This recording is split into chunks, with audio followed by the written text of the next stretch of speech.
defense. What are you seeing on that play? Really on that play, so it was kind of like a sort of like a man coverage in a way. So I had plastered on my man, and then I seen the quarterback rolling out. And so I was breaking on the man, and then I also had I think it was Steve or Noah Sewell who had tipped the ball. I seen the ball in there and just made a play on the ball. When you make a play like that, and you watch the offense chew up over 10 minutes, are you thinking the game's over? Are you thinking you guys are winning at that point? No, not at all. It's always a fourth quarter mentality, until the whistle blows, that final whistle. So we knew that, the game wasn't going to be over, and we had to just keep on playing. What hurts most about a loss like this? It's just the little things like executing, and we're gonna go into it in the film room and see what opportunities that we did miss and little things like that. So little things like that, not executing. What is it about in that locker room right now? What was that? What's the vibe in the locker room right now? It's not definitely up. It's not it's not happy yet, but everybody's gonna improve to get better. Everybody knows that the season's not over. So. What is it about third down defense that's made you guys struggle so far? You guys have got them in the third and long a few times today, and then they were able to convert on third down. What is it about that down that that's giving you guys trouble? Yeah, I feel like we have a great third down defense. I feel like Coach Newport does a great job of dialing in and bringing up those calls. But I just feel like it's sometimes just opportunities that we miss, like missed tackles or little things like that. But it's like we're in great position. We just got to finish on plays. Dan said this is a tight locker room. Leaders are in place to kind of carry this team the next 24, 48 hours after this loss. Where is that rooted from? Where does the leadership come from? That comes from the connection of the band of brothers. Ever since Coach Lanning has came into the program, and some of the little things like hanging out with teammates and stuff like that. So, just coming together and realizing that we're all, it's going to be a player-led team, not a coach-led team. So, is it obvious that the goals are still in play here, and how important the next 24 hours to kind of get over this loss? Yes, sir, no doubt. Yep, and we're obviously going to hit the film hard, because there's a lot of things that we can correct, and we're going to learn on and get better.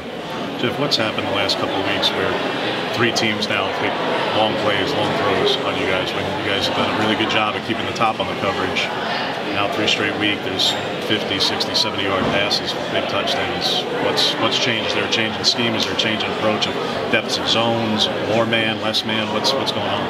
Oh, and I feel like it's mostly been zone because we've been getting teams to those third and longs and little things like that. But just make like I said, just getting finishing plays, like not undercutting the ball or not going, taking the right angle and little things like that.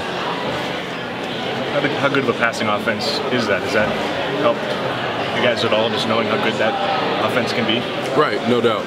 They are, ranked the #1 passing offense in the country. I feel like that was a great opportunity for us to go out there and our DBs and our defense to go out there and go and attack that opportunity. And so, do you feel a certain onus to make sure that this one doesn't beat you twice when Utah is a team, obviously a game that means a lot to you personally? Are you going to help set the tone a bit to where you ensure that this defense doesn't let this game beat them twice? For sure, no doubt.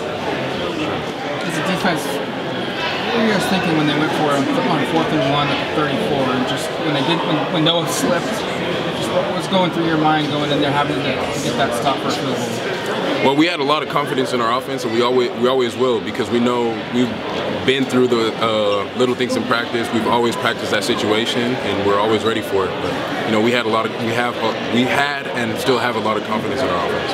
As one of the emotional leaders on this defense, how are you going to handle this next 24, 48 hours to try and lift everybody back up and get them back on the same page? Right, just little things like reaching out to my teammates. Let them know that the season's not over. We still have a couple games left, and we still have to treat every game like it's the first game.